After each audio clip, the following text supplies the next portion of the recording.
Buenos dias, everyone. I want to take a moment to make a quick video to explain one of the major assignments for this semester, and that's the SIOP Graphic Organizer assignment. So let me share my screen. So here it is. You will find this graphic organizer by going to your Assignments tab on Brightspace and by clicking on SIOP Components Graphic Organizer Assignment. There you will see a description of this assignment and a link to this graphic organizer. Essentially what this is it's a note catcher, and it really organizes how you can um, read the text this semester. Every chapter has a different component of the SIOP lesson plan. And the reason we've done this is the SIOP lesson plan is really, really big and really, really involved and comprehensive. There are 8 components, such as lesson preparation, building background, comprehensible input, strategies, interaction, practice and application, lesson delivery, and review and assessment. And every chapter of the textbook will be dedicated to one of these components. And then each component has its own features. So lesson preparation has 6 features. In total, over the 8 components, there are 30 features embedded in the SIOP model. So as you read, and to be clear, for week 1, this is just an overview. Starting week 2, you will actually read about lesson preparation and take notes.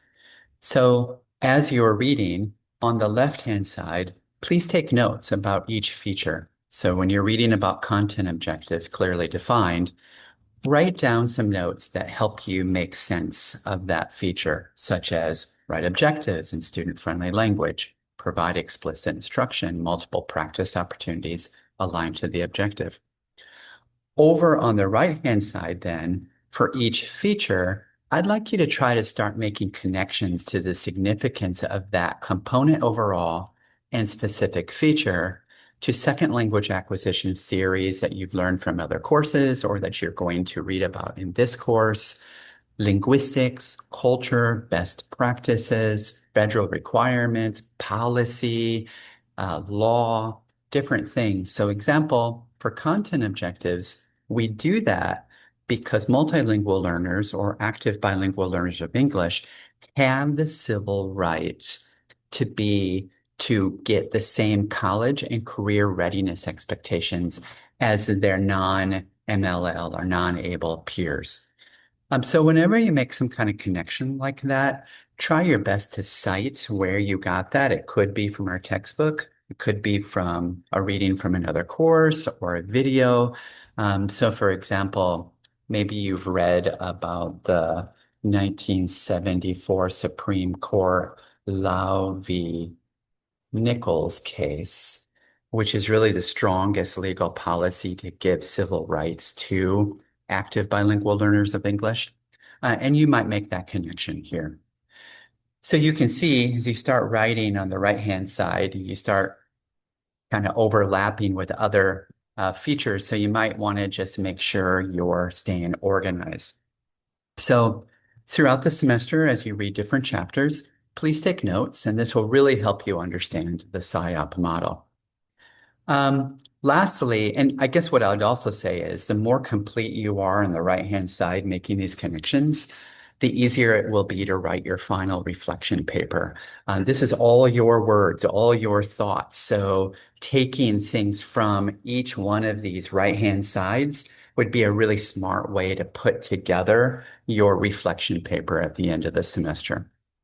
So the final thing I was going to say is if you cite something on that right-hand side, start making a reference list down here. So you can see this is a citation to our textbook.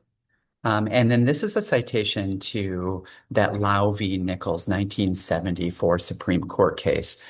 Really interesting looking at old policy because we can look at how multilingual learners were called back then, limited English speaking students. So it was a terrible label to give to someone, calling them limited. And you'll read about that in one of the readings called It's Only a Matter of Meaning for week 1.